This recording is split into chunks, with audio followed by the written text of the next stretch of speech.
Oh, today's date is January 7th. It's evening. Just got back from the Capitol. I gave a report this morning about what we exactly did. I just wanted to formulate exactly how we went about this.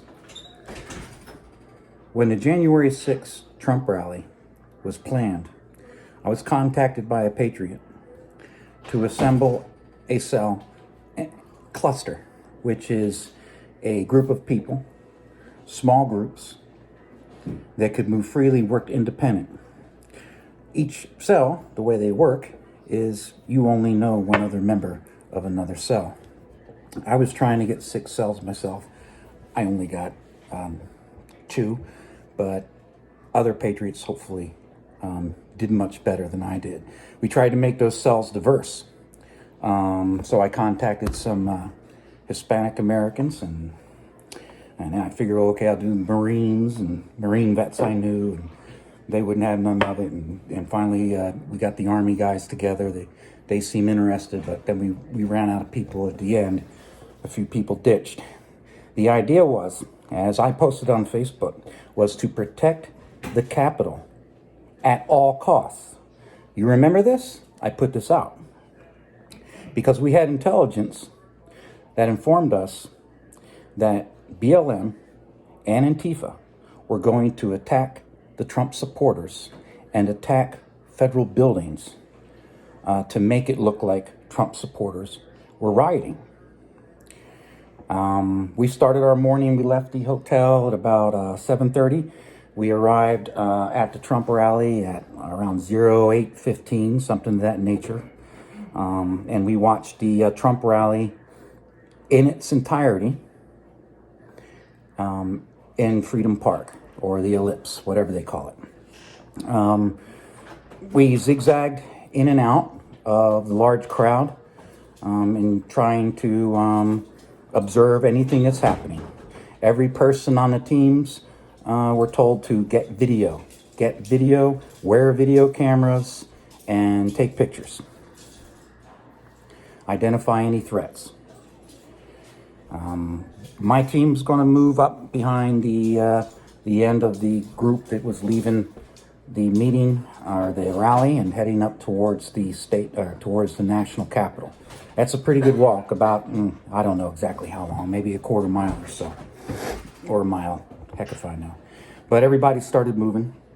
When we zigzagged through the crowds, I did notice that there were several different types of militia groups there that weren't your typical Trump supporters.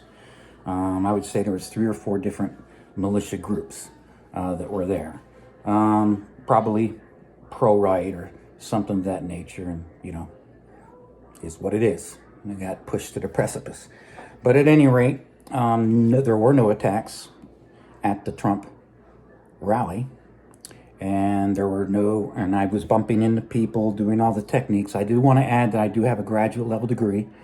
I did 30 years in the Army, retired as a command sergeant major. I also did 10 years in the Department of Defense and retired from there too. But what gives my certification in these particular areas is I'm a graduate of the John F. Kennedy Special Warfare Center, and I am a certified anti-terrorist instructor.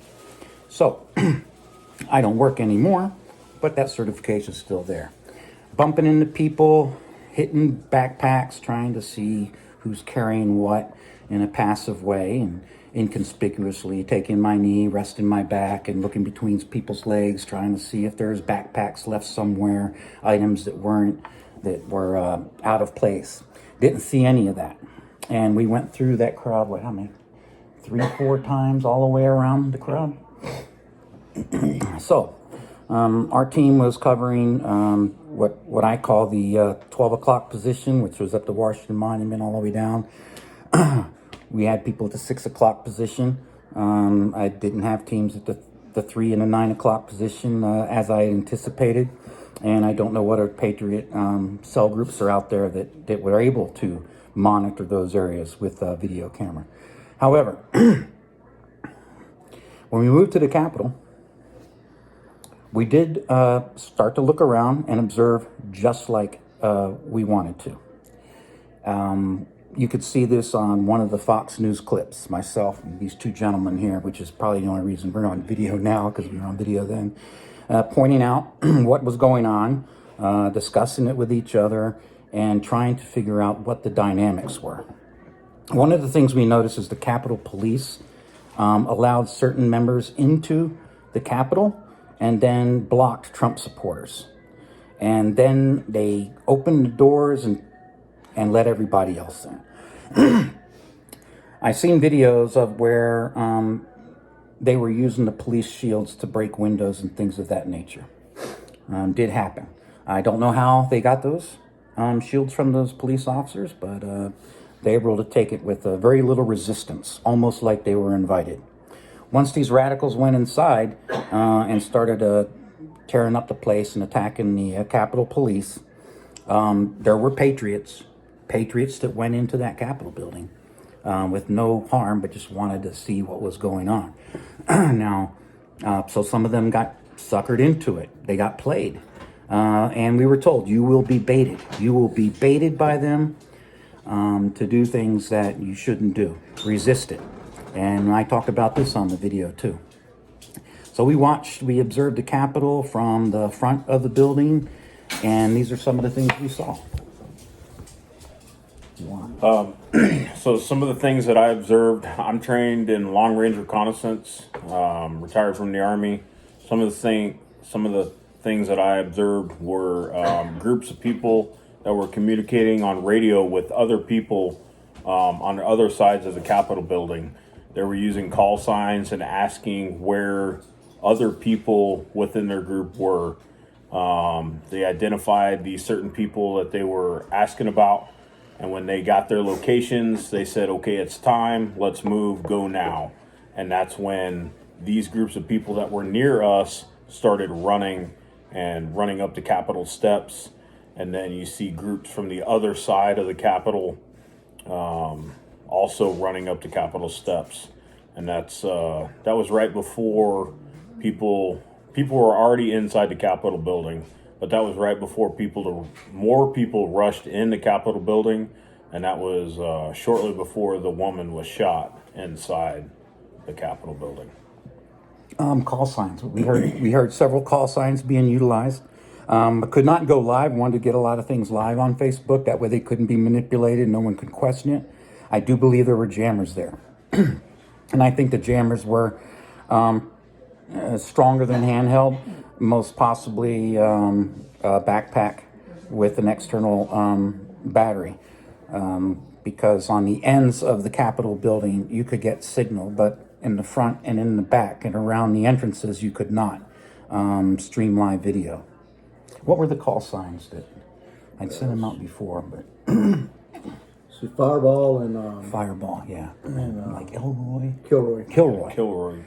Fireball and Kilroy. We remember Kilroy because we had one of our ORPs is the Kilroy on the World War II memorial on the Atlantic side in case we got separated.